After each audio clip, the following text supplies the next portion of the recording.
Hello again, my little conscripts, and welcome to another Mordian Glory video.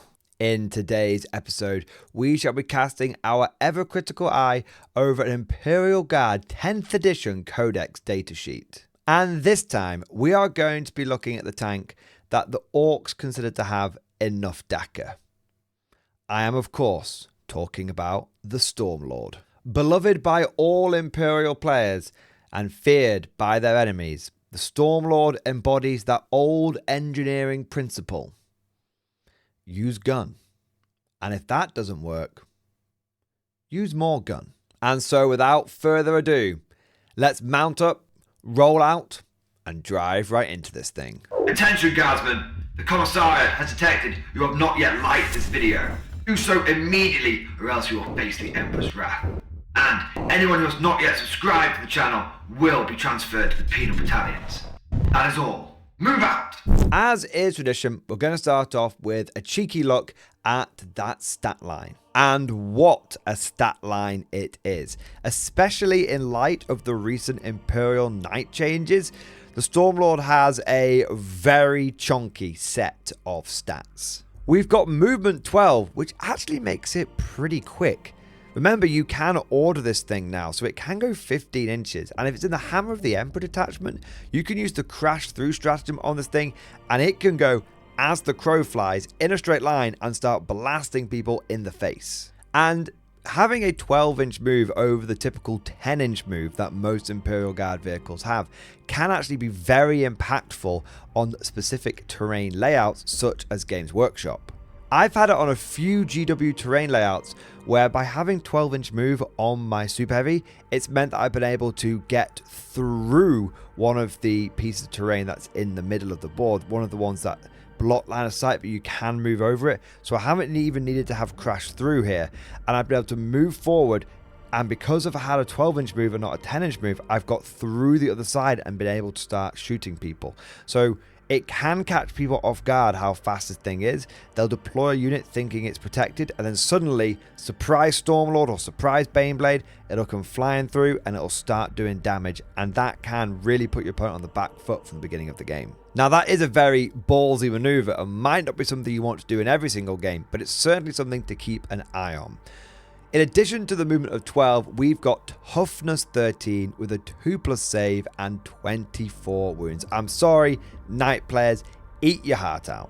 Toughness 13 is such an important breakpoint because the most common anti-tank weapon in the game is the las cannon or the las cannon equivalent. Something that is strength 12, AP -3 with D6+1 or D6+2 damage.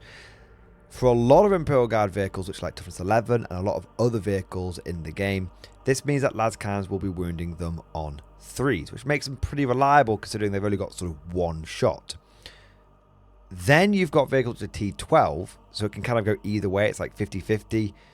And then you've got toughness 13, which means that the premier go-to anti-tank choice for so many factions wounds you on 5s. And that is a big deal.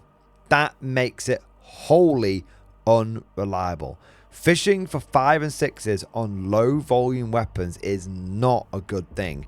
And having T13, it's probably the best defensive part of this profile. But that is not to undersell the 2+ save and the 24 wounds. A 2-up save means that even if someone hits you with one of those las cannons, presuming you're going to be in cover, and it's pretty easy to get cover in 10th edition, you're going to be on a 4-up save. And 24 wounds means that even if they get past the T13 and they get past your 2-up armor save, they've got a whole wedge of wounds they've got to try and bash through, which can take a long time. Rounding out the stat line, we've got leadership 7 and objective control of 8. Now, OC 8 is amazing. It can really catch people off guard how OC dense these things are, and it's entirely within the realms of a Stormlord to sneak an objective away from an enemy squad. Leadership 7, from a thematic narrative point of view, is a bit disappointing because it's only the best and brightest that are meant to crew Stormlords and other Guard Super Heavies, but fortunately Battle Shock is very low impact, so it's not really a problem. In summary, the Stormlord has got a premium stat line that reflects its status as a premium unit. But remember, it's not just about how well you can take a punch, it's about how you can dish it out as well. So now, let's focus on the Stormlord's weapons and war gear. Each Stormlord comes equipped with 2 heavy stubbers, 2 las cannons, twin heavy bolters, and 2 twin heavy flamers and the Vulcan mega bolter. You can swap the 2 twin heavy flamers for 2 twin heavy bolters, and you can give this vehicle an additional 2 las cannons and 2 heavy bolters, or 2 las cannons and 2 twin heavy flamers. In my personal experience, you want to be going maximum Dakka, which means sack off all of these heavy flamers, never bother with them, always go for the maximum number of heavy bolters and las cannons you can get on this thing.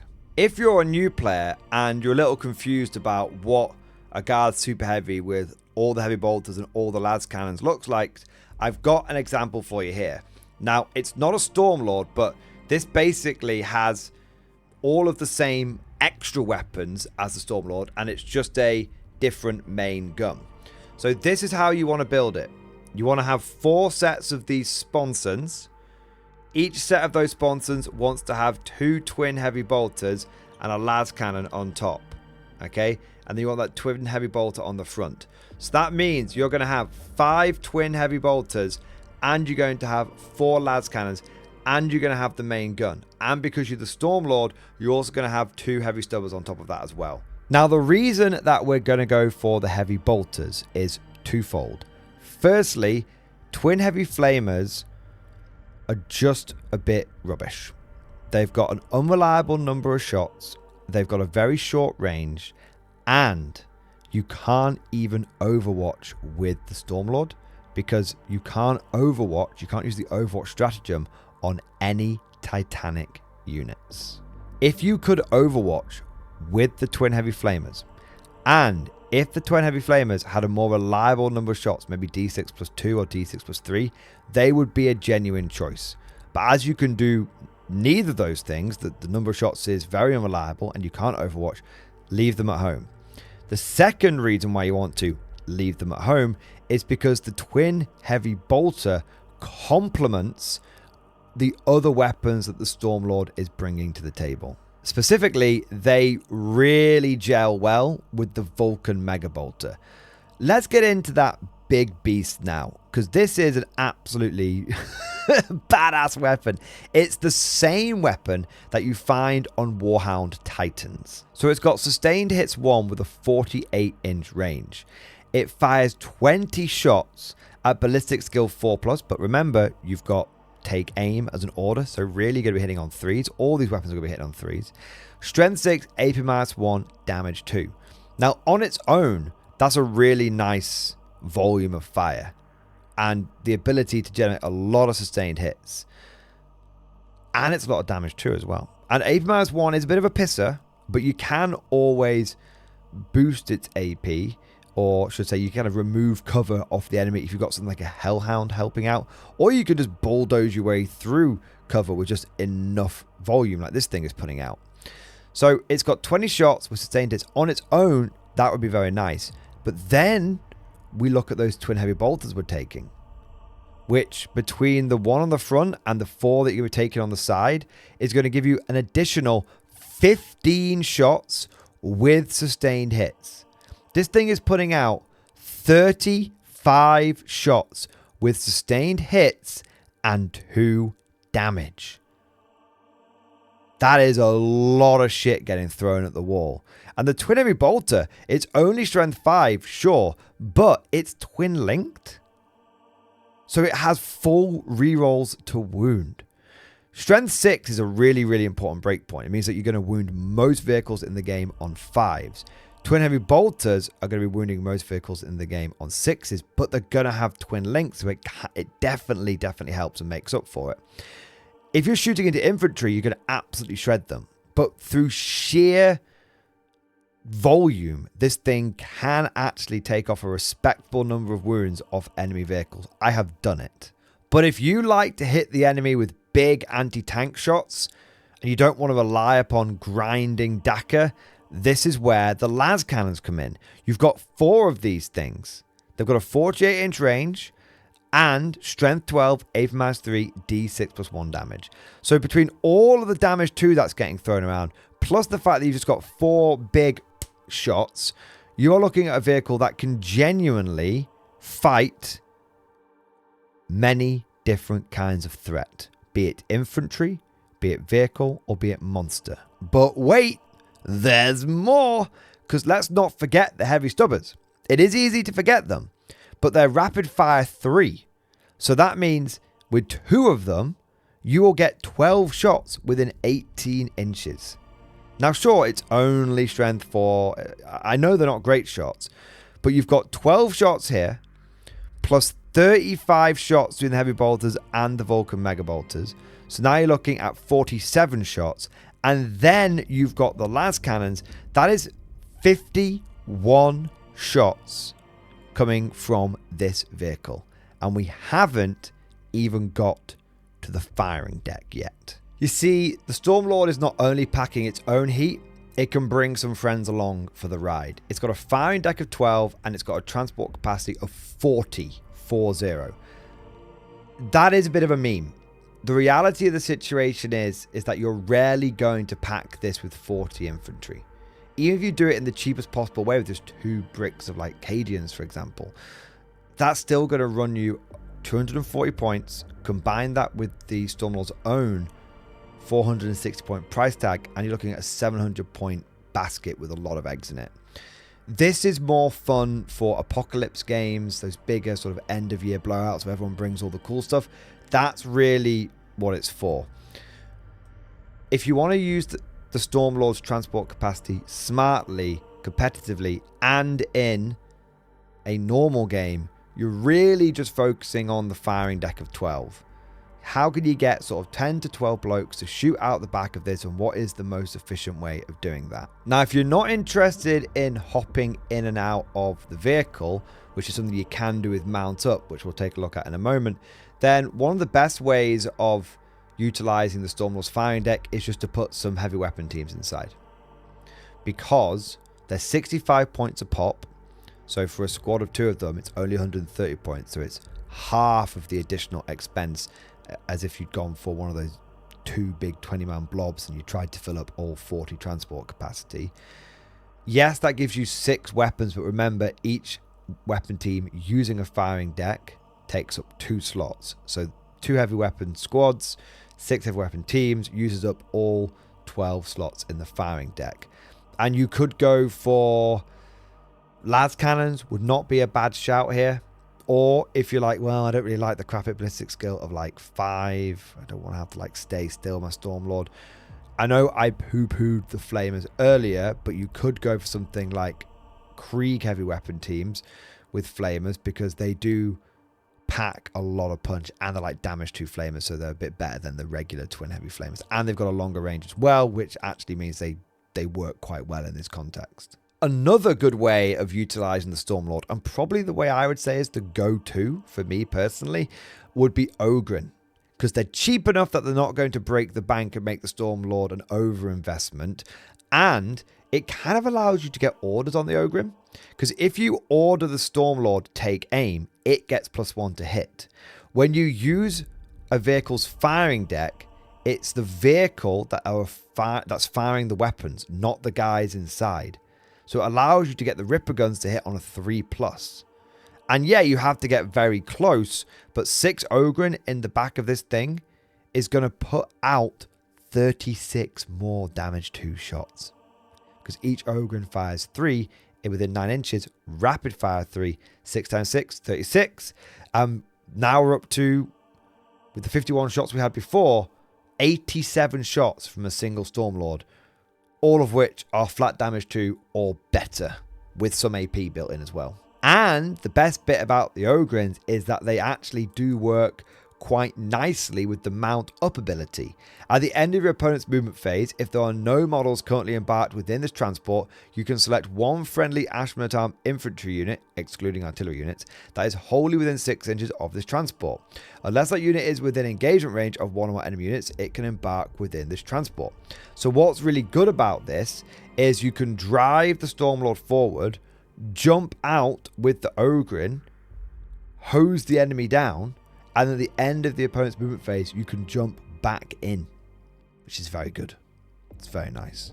Now, you might not want to do it with Ogre, because like we said, you might want the Ogre to stay in the transport so they can benefit from the +1 to hit. But it depends on whether you need to get a little bit closer so you can actually get into rapid fire range. There's that. And this also works really well with units like Kazakin. You know, Kazakin can jump out, order themselves, shoot, and at the end of your opponent's movement phase, not assault phase, your opponent can't like kill the guys before they have a chance to get back in. At the end of your opponent's movement phase, you can then jump the Kazakin back in and they'll be safe again. So Kazakin are a really good choice for the Stormlord as well. Overall, I actually think the Stormlord is a good super heavy. It only has one weakness, which is it's pricey. It's 460 points, and if you want to get the most out of that firing deck, you have to then start spending additional points, which, as we saw earlier, can lead to the Stormlord becoming exponentially expensive if you're not careful. But even if you choose to just run it as is, and you're not even that bothered about putting anything inside it, it's not a bad unit. It's not a good unit, and I'm not even sure if it's a tournament competitive unit, but it's not a bad unit. It's solid C+, and it gets the plus because it is so damn cool. At least that's what I think. But of course, all of this is just like my opinion, man. Let me know what you guys think down in the comment section below. Are you a fan of the Stormlord? Do you think it's pretty good? Or is there another super heavy that you think has got it beat? If you enjoyed today's video, then don't forget to go ahead and smash that like button and subscribe to never miss an episode.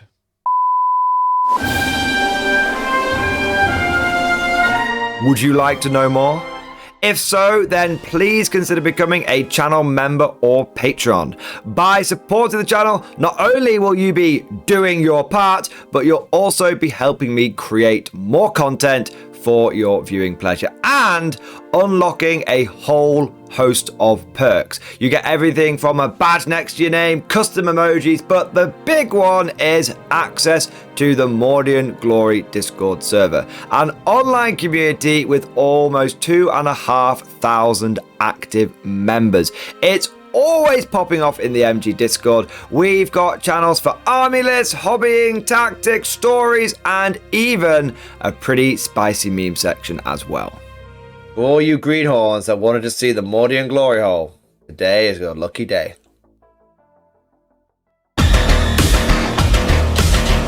And joking aside, I do want to say a massive thank you to all of the current channel members and patrons.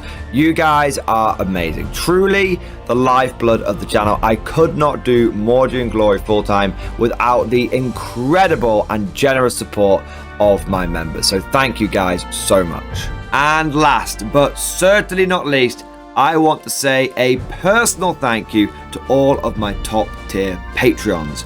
These are the War Masters, the people who have truly gone above and beyond the call of duty. So a heartfelt thank you to Alex Dengal, Bon Vert, Lord Pryor, Mark Panconi, RJ Scorpion, Swordfish Trombone, Try Again Bragg, John Stubbs, Nick Walsh, Diesel Fox, and August Barney. Seriously guys, thank you from the bottom of my heart. Your support is incredible and it makes a huge difference. Thank you so much. That's all for now. Hope you've all enjoyed today's video, and of course, as always, see you guys next time.